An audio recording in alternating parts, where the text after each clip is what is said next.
Hello everyone, thank you for joining me. This is Georgia down in Australia, and this is going to be a quick little tutorial for my January 2024 mini event challenge called All Things New. Now, as I have said on my Patreon and in my Facebook group, this is not a New Year's thing. I don't do the New Year thing for many reasons. There is a post, come on over and read it. This month is looking at renewal and starting over, and also getting back into the Bible art for those of us who have kind of lost our mojo. There are a lot of themes all wrapped into this one.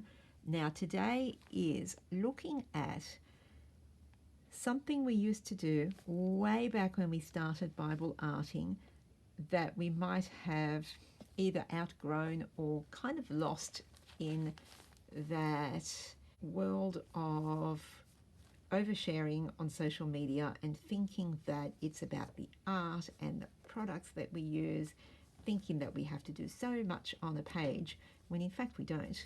So my challenge here is to go back to one of your original pages, have a look at what you used to do, and then replicate that technique today. So I have gone back to my original journaling Bible, or art Bible as I call them, and this is the one that I chopped up into 3 and made into little golden book Bibles. It was falling apart terribly. It's falling apart now, but not as much as it used to be. And the Gospel of Matthew, because this is kind of where I began my everything. And I have this page that was done very early on. I don't even have a date on it, which shows how early it was done, because I now realize always date everything you do, because moments like this come along and you go, wow, I wonder when I did this. But I do know that this is one of the first pages that I arted, and there is a lot of Pinterest theft in the way that I've written the verse. But looking at this, I thought this is really great. This is kind of what I used to do when I was a bit, not scared, but a little bit nervous about using all the art stuff on the page. I was very nervous about covering the words, as you can see. Some of you will be very happy to see that. So I'm going to replicate this sort of thing. Now this is such an easy thing to do. This little margin area here. Now hopefully you have an art Bible that has a margin in it. If you don't, you might have to kind of improvise, maybe cover some of the words. If you don't actually have an art Bible, don't go out and buy one just for this. Use a sketchbook or a notebook or a journal. Use your prayer journal if you have one, and stick the scripture that you want to art onto one of those pages and then art around it. You don't actually need a physical art Bible to do all these things. Never go out and buy the expensive things just to follow the tutorial. That's never necessary. Now today I am going to art Mark chapter 1, verses 16 to 20, Jesus calling the first disciples. Now this is kind of a kill 2 birds with 1 stone, or kill 2 birds with 1 tub of paint, because this is also the Sunday scripture prompt for my Facebook group God's Refrigerator this week. I don't think that actually, the words that I said were all in English, but the way I put them together might not have made any sense. Okay, so I'm doing 2 things at once. I am filming this quick tutorial, which I'm calling Old Acquaintances, perhaps. So I'm doing the Old Acquaintances for my Patreon challenge, but I'm also doing the page for my God's Refrigerator group Sunday scripture. Now, because I am arting the verse where Jesus is walking along the Sea of Galilee, and first he sees Simon and Andrew in their boat, and then he sees John and James, and he calls them and he says, follow me. And immediately, I love the use of that word so often in Mark's gospel. There's a story there. Immediately they follow him. Now, because we're by the Sea of Galilee, I thought I would use blues. When you're arting this kind of a page, I want you to only use 2 colors, or rather 2 shades of the one color, a light and a dark, because this is about keeping things simple. And if I start using all the colors of the rainbow, or all my shades of blue, which is more than the colors of the rainbow, then it sort of starts turning into a big art thing, and that's not what I'm doing here. So I'm using a I'm using Dina Wakley paints, and I'm using sky blue and marine. So I've got a light blue and a very dark greenish blue. You could use a palette knife if you wanted to, but I'm going back to the original. I did not have that many supplies in terms of what I do here. And I'm using an old gift card. An old gift card, old credit card, old whatever plastic card that you no longer need is really great. If you don't have this and you don't have a palette knife, you can use a piece of cardstock that's quite stiff, a piece of food packaging, cut a little piece of plastic if you have some plastic packaging, just something that's kind of stiff enough to give you that edge when you're spreading paint. And put a piece of paper underneath your page so the paint does not go over onto your other pages, because this is going to make a mess. Now the first thing you want to do is just pick up some of that lighter color, and you're going to just spread it along your margin area with your gift card. Now this is such a simple technique.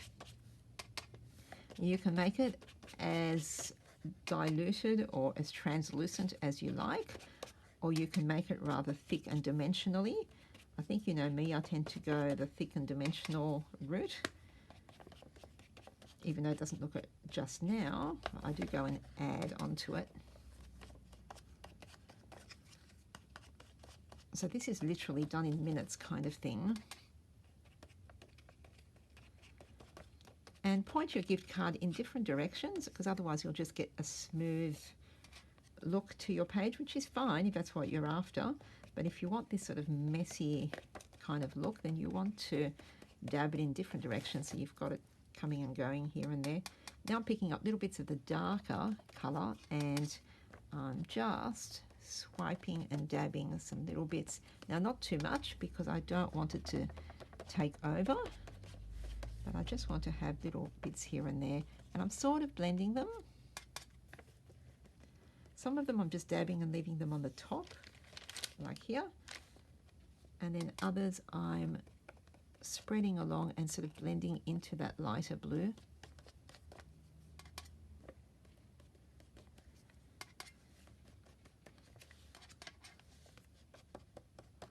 And that is pretty much all I'm doing. As usual, she says while she's still going, I'm going to just very lightly go around the edges of the page. I'm spreading both of the colors onto my card now, and I'm just lightly dabbing the card around the edges of the page. So I've got a bit of a border, because otherwise it's going to look a little bit sort of strange just sitting there by itself.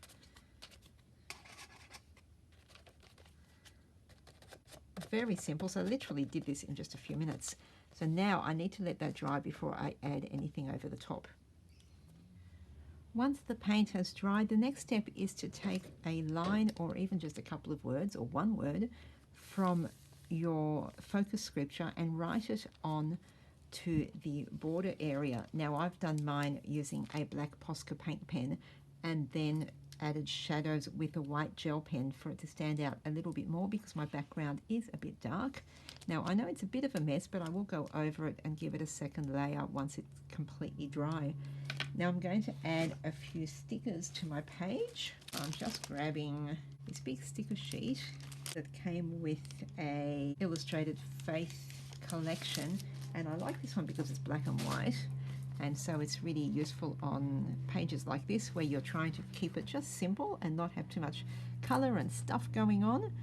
And even though there aren't too many stickers on this that are things I want on this page, well, I think I'll use this one though, and it's a bit white, but if I put it on one of the dark areas, here we go, grabbing a few other sticker sheets that I have sitting around. I might use an anchor. I know I'm being a little bit cliche now, aren't I? And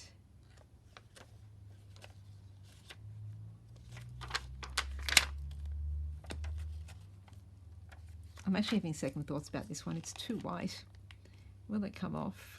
Yeah, it was just too much white space on that one. I think I'll save it for another time, and maybe I'll put this one instead. Yeah, I think that works a little bit better. And I might just leave it at that for the stickers. I just realised that you can't see that top bit, it's off screen, so there you go. There's the heart sticker.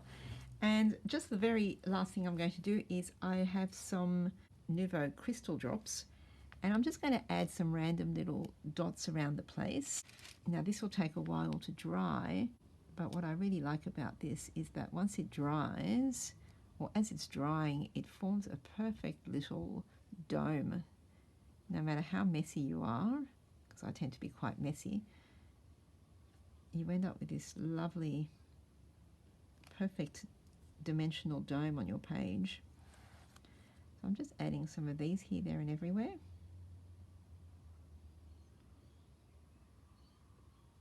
Now, of course, if you don't have this product, once again, don't run out and buy it just to make one page. Improvise. Do little dots of paint or use a marker or whatever you like to art with. You don't have to have a dimensional thing. Okay, and final thing is I'm grabbing my coloured markers, and I'll use this grey. I'm just going to do a bit of a scribble border around my focus scripture. So a bit with the grey, I'm being careful of my two dots here. Then some blue.